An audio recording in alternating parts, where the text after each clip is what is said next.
नमस्कार, स्वागत है आप सबों का एक बार फिर से गवर्नर जनरल के सीरीज में अगला भाग आप सबों के समक्ष प्रस्तुत है।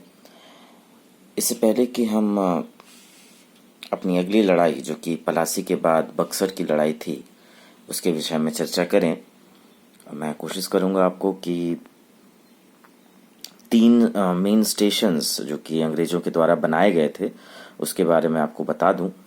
जैसा आपको पता ही होगा कि अंग्रेज़ भारत में व्यापार करने आए थे और उनके आने के बाद उन्होंने छोटे छोटे स्टेशंस का निर्माण किया, जिसे आप किलाबंदी भी कह सकते हैं। ये किलाबंदी उन्होंने भारत में पूर्ण अधिकार के लिए ही की थी, जो कि उनकी एक तरह की व्यूह रचना थी। मैं आज कोशिश करूंगा कि समझाने का प्रयास करूं कि ये व्यू रचना कैसे की गई, कहाँ की गई और क्यों की गई। तो जैसा कि आप देख सकते हैं, 3 सेटलमेंट या किला अंग्रेज़ों ने बनाया था और बहुत फेमस 3 जगह थी। एक मद्रास प्रेसिडेंसी के नाम से आप जानते हैं, और एक कलकत्ता और एक मुंबई, जो कि आप भारत के मानचित्र में 3 डॉट्स देख सकते हैं जिसकी मैं बात कर रहा हूँ। मद्रास, कलकत्ता और मुंबई, इसके बारे में आप परिचित होंगे। तो ब्रिटिश ईस्ट इंडिया कंपनी ने जो 3 मेन स्टेशंस बनाए वो था मद्रास, कलकत्ता और बम्बई। मद्रास का जो फोर्ट्रेस या किला था उसका नाम फोर्ट सेंट जॉर्ज रखा गया, कलकत्ता के किले का नाम फोर्ट विलियम और बॉम्बे का नाम बॉम्बे कैसल रखा गया। मैं आपको थोड़ा सा मानचित्र से बता दूं कि ये बनाया किस वजह से गया था। जैसा कि आप सभी जानते होंगे कि स्ट्रेट ऑफ मलक्का, ये जो आप भारत का मानचित्र देख रहे हैं, इस मानचित्र में अगर आप मलेशिया की ओर बढ़ें, भारत के ये उत्तरी छोर है, ये दक्षिणी छोर है, ये पश्चिमी छोर होगा और ये पूर्वी छोर होगा। तो अगर आप दक्षिण पश्चिम की ओर अगर बढ़ें और इस क्षेत्र में अगर आप जाएं तो आपको एक ये पतली सी लाइन दिख रही है। ये जो पतली सी लाइन है, जो कि एक बहुत पतली रेखा है, ये जो नैरो स्ट्रेच है इसे स्ट्रेट ऑफ मलक्का भी कहा जाता है, जो कि एक बिल्कुल नैरो स्ट्रेच है पानी का, करीब 580 मीटर का और 930 किलोमीटर आप कह सकते हैं।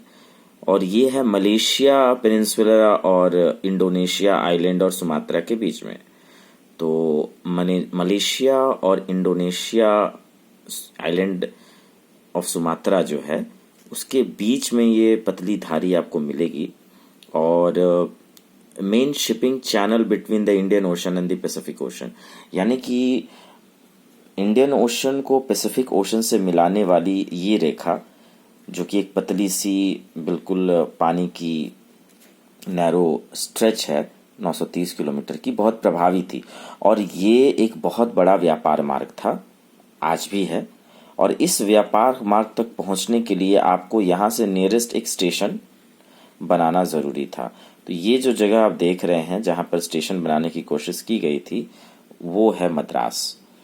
तो मद्रास में इसीलिए अंग्रेज़ों ने स्टेशन बनाया ताकि वो अपना व्यापार प्रशांत से भारतीय महासागर या हिंद महासागर से प्रशांत की ओर ले जाए, इंडियन ओशन से पैसिफिक की तरफ, और ये मार्ग जो है उनके लिए सुलभ हो।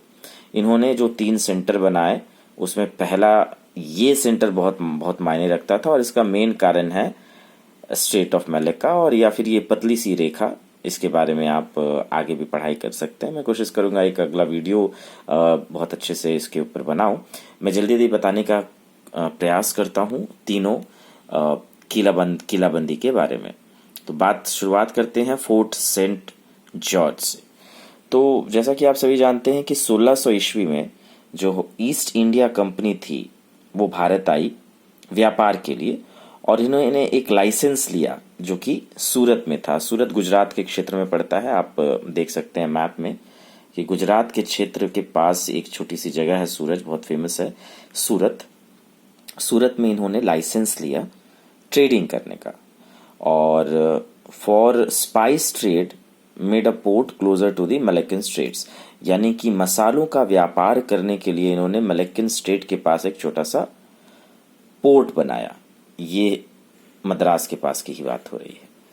और ये जो इन्होंने छोटा सा पोर्ट बनाया वो उस समय एक गांव था और उस गांव का नाम था चेन्नई रायरपट्टिनम। I repeat, Chennai Rayarpattinam. इसे चेन्नापट्टनम भी कहा जाता है। आप आज उसी गांव को चेन्नई के नाम से जाना जाता है। ये इसका पौराणिक नाम था। बहुत लोगों को परेशानी होती है कि क्यों भारत में बार बार नाम बदल दिए जाते हैं, तो ये नाम बदले नहीं जाते हैं, ये पुराने नाम वापस से लाए जाते हैं।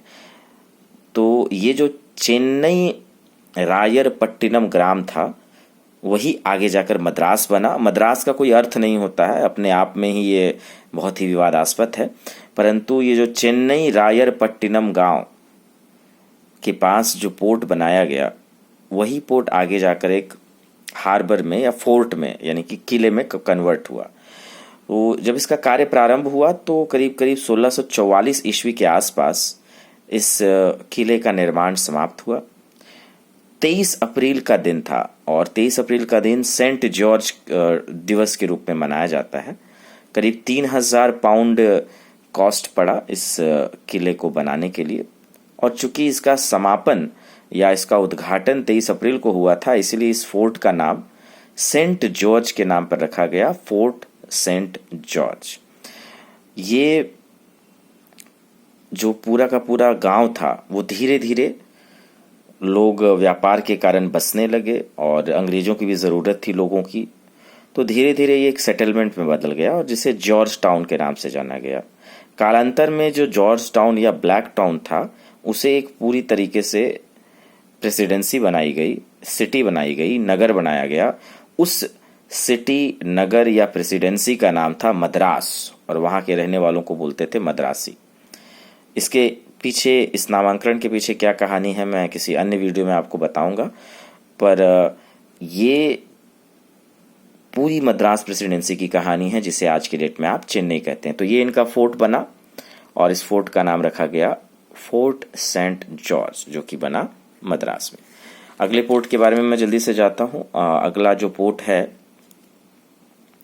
मैं मद्रास फोर्ट की बात करूं तो the fort now serves as one of the administrative headquarter for the legislative assembly of Tamil Nadu. Tamil Nadu विधानसभा के लिए एडमिनिस्ट्रेटिव हेडक्वार्टर का काम करता है ये मद्रास का पोर्ट। अगला पोर्ट है बॉम्बे कैसल।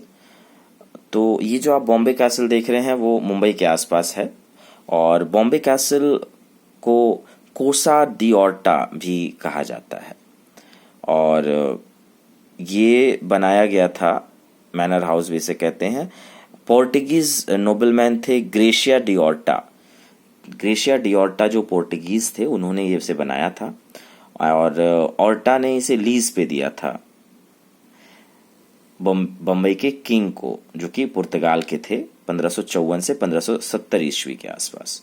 1665 में ये आइलैंड जो है वो ब्रिटिश के हाथों में आया और 1668 में ईस्ट इंडिया कंपनी ने इसे अपने अंडर ले लिया और इसे बॉम्बे कैसल के नाम में परिवर्तित किया। और आखिरी जो हमारा किला था उसका नाम था फोर्ट विलियम। ये कलकत्ता में बनाया गया हेस्टिंग्स नाम की जगह पर, और यहाँ बेसिकली दो फोर्ट हैं। एक 1696 में जो ओरिजिनल फोर्ट था वो बनाया गया सर जॉन गोल्ड्सबर्ग के द्वारा, लगभग 10 सालों में बना, और इसके लिए मुगल बादशाह औरंगजेब ने अनुमति प्रदान की थी और उस समय के किंग विलियम थर्ड जो थे उनके नाम पर ये नाम रखा गया फोर्ट।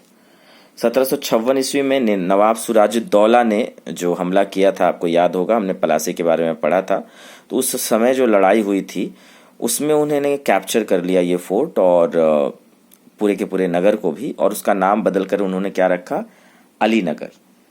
अलीनगर नाम से बदल दिया गया 1756 में। 1757 में रॉबर्ट क्लाइव ने दोबारा से इस फोर्ट का निर्माण करवाया। जब बैटल ऑफ पलासी आपको पता होगा 1757 में ख़त्म हो चुकी थी, तो 1757 से 81 के बीच में इसे बनाया गया मैदान एरिया में। 2 मिलियन पाउंड इसकी पूरी लागत लगी और आज के डेट में ये फोर्ट विलियम है भारतीय आर्मी की प्रॉपर्टी और ये हेडक्वार्टर है ईस्टर्न कमांड का, 10,000 आर्मी पर्सनल रह सकते हैं, इसकी कैपेसिटी है। विक्टोरिया मेमोरियल आपने सुना होगा कलकत्ता में, जो वो क्षेत्र था वो मैदान के नाम से जाना जाता था। दूसरे पोर्ट की मैं बात कर रहा हूँ। तो इस प्रकार से 2 पोर्ट बने कोलकाता में या कलकत्ता में, और ये तीनों पोर्ट भारत की बर्बादी का कारण और ब्रिटिश के उत्थान का कारण बने। जो किलाबंदी की गई थी, ये तीनों किले थे fort Saint George, fort William Calcutta का, और बॉम्बे कासल। आप मैप में देख सकते हैं। इसे ध्यान रखें, इसे अपने मेंस के आंसर राइटिंग में आप प्रयोग करें, और बीपीएससी की तैयारी आप करते रहें। 12 दिसंबर का डेट शायद आ चुका है, तो दिसंबर के पहले या दूसरे सप्ताह में बीपीएससी की परीक्षा होनी है, और मैं कोशिश करूंगा कि जल्दी से जल्दी गवर्नर जनरल की सीरीज़ का अगला भाग आपके पास लेके आऊं, और भारत का जो भी परिदृश्य, भारत का मानचित्र और भारत की व्यवस्था ऐतिहासिक थी, जिसके लिए अलग अलग गवर्नर जनरल्स की ज़रूरत पड़ी, मैं आपको उससे समस्त जानकारी उसके विषय में उपलब्ध कराऊं। तो स्वस्थ रहें, व्यस्त रहें, पढ़ते रहें, और बीपीएससी तथा यूपीएससी की तैयारी करते रहें। धन्यवाद।